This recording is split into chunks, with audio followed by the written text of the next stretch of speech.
अपने हरियाणवी गीत चैनल देखने वाले सभी दर्शकों को राधे राधे, जय श्री श्याम। आपका दिन शुभ एवं मंगलमय रहे। भगवान श्री हरि विष्णु जी की कृपा आप पर हमेशा बनी रहे। इस महीने में, कार्तिक महीने में, तुलसी पूजन का बहुत ही विशेष महत्व है। और अब 2 तारीख को तुलसी विवाह होगा। वैसे तो शनिवार को भी आ रही है एकादशी, लेकिन 2 की बजाय 3 को होगा। शनिवार को एकादशी आ रही है, वो आती है देर से, और इतवार को तुलसी पूजन करते नहीं, तो अब की बार सोमवार को मनाया जाएगा तुलसी विवाह बड़े धूमधाम से। मैं अब आपको 26वां अध्याय सुनाती हूँ, वामन अवतार की कथा। नारद जी ने कहा, देवगणों के ऐसे वचन सुनकर धर्मदत्त ने कहा, सब मनुष्य भगवान विष्णु की प्रसन्नता के लिए विधिवत आराधना, यज्ञ, दान, व्रत, तीर्थ तथा तपस्या आदि करते हैं, किंतु कोई ऐसा सरल उपाय बताइए कि जिसके करने से इनका सब फल प्राप्त हो। गणों ने कहा, हे द्विज श्रेष्ठ, आपका प्रश्न बड़ा श्रेष्ठ है। हम आपको भगवान विष्णु को शीघ्र प्रसन्न करने का उपाय बताते हैं। हम इतिहास सहित प्राचीन वृत्तांत सुनाते हैं, सावधानी से सुनो।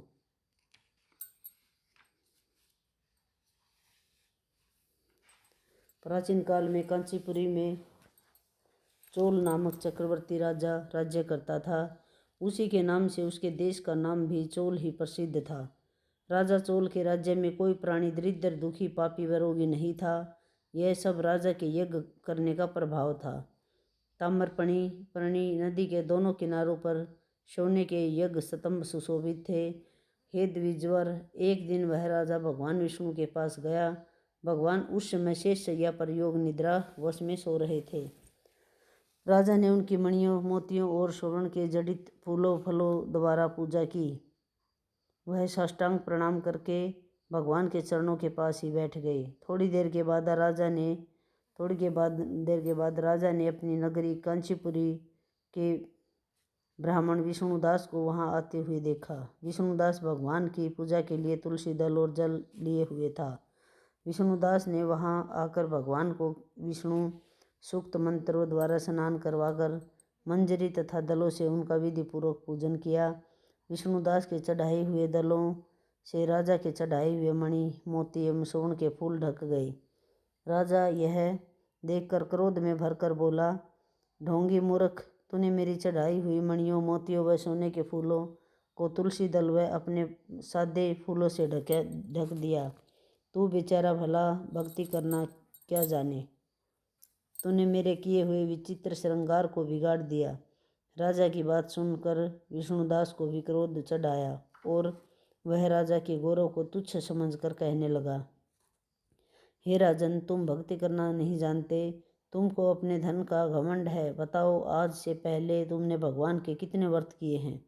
देवगण ने कहा, ब्राह्मण के ऐसे वचन सुनकर राजा ने घमंड से हंसकर कहा, हे विप्र, भगवान की भक्ति के अभिमान में से यदि तू ऐसी बात कह रहा है, तो मैं पूछता हूँ कि तेरे जैसे भीख मंगे ब्राह्मण में भगवान की भक्ति ही कितनी है, क्योंकि तुमने आज तक भगवान की प्रसन्नता के लिए कुछ भी नहीं किया, न तो कोई मंदिर ही बनवाया, न तुम भला इस प्रकार की भक्ति का जैसी कि तुम कर रहे हो। क्या गर्व है,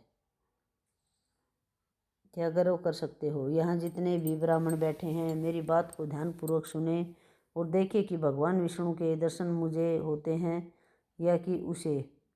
इसके बाद दोनों ही भक्ति के संबंध में आप लोग जान लेंगे। देवगण ने ऐसा कहकर राजा अपने महल में चला गया और वहां जाकर अब उसने अपने पुरोहित मुद्गल को आचार्य बनाकर विष्णु यज्ञ आरंभ किया। उसने उस यज्ञ में अनेकों ऋषि महर्षियों को बुलाया। उनको बहुत सा अनाज और नगदी आदि दक्षिणा दी। जो यज्ञ पहले ब्रह्मा जी ने गया में किया था, वही यज्ञ राजा चोल ने अपनी नगरी चोल में किया। विष्णुदास भी अपने मंदिर में ही रहकर भगवान की प्रसन्नता के लिए व्रत करने लगे। उसने माघ तथा कार्तिक मास के व्रत किए। तुलसी के वन की ओर एकादशी को भगवान विष्णु के 12 अक्षर मंत्र का जाप किया। वह भगवान को प्रसन्न करने के लिए गीत गाता रहा व नृत्य करता रहा। नित्य प्रति व्रत करता, भूमि पर सोता, हर समय भगवान विष्णु का स्मरण करता और सब प्राणियों में समदृष्टि से भगवान को ही देखता था। उसने भगवान को प्रसन्न करने के लिए माघ तथा कार्तिक के व्रत भी किए और उन व्रतों के नियमों का पालन भी किया और उद्यापन भी किया। और इस प्रकार राजा चोल और विष्णुदास द्वारा दोनों को आराधना करते हुए बहुत दिन बीत गए। राजा चोल और विष्णुदास जी को बहुत दिन बीत गए पूजा करते करते। अब बाकी आगे का हम 27वें अध्याय में सुनाएंगे। और मैं अब आपको एक भजन सुनाऊंगी। दाता तेरे चरणों की एक धूल जो मिल जाए, दाता तेरे चरणों की एक धूल जो मिल जाए। सच कहती हूँ भगवन मेरी किस्मत ही बदल जाए।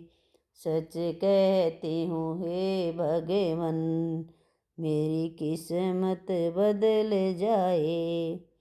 सुनते हैं तेरी रहमत दिन रात बरसती है, सुनते हैं तेरी रहमत दिन रात बरसती है।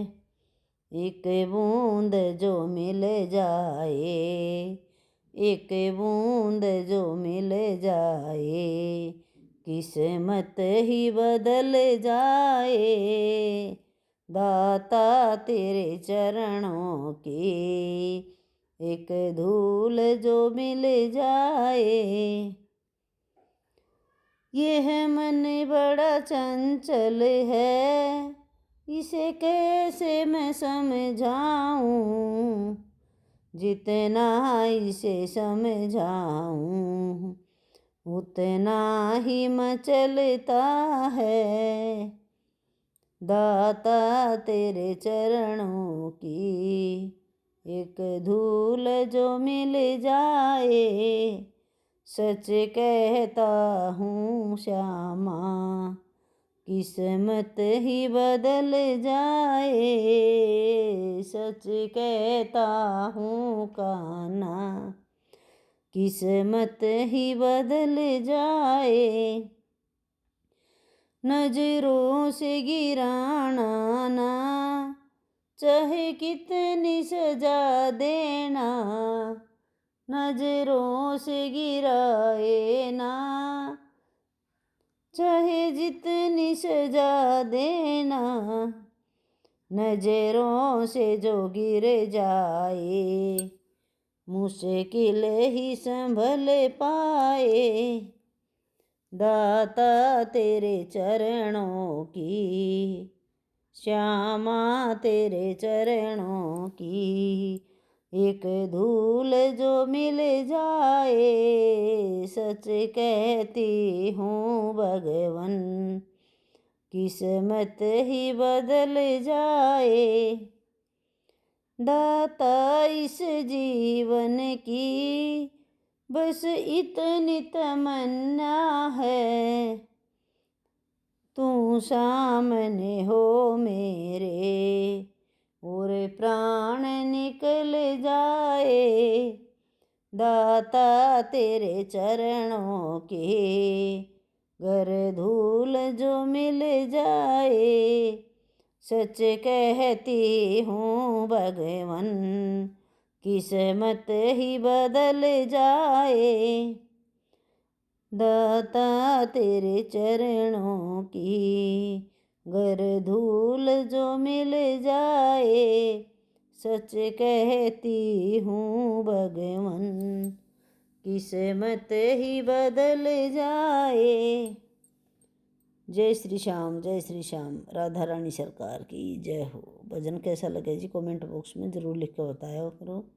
कार्तिक मेहता रो भजन कैसे लगे। जय जय।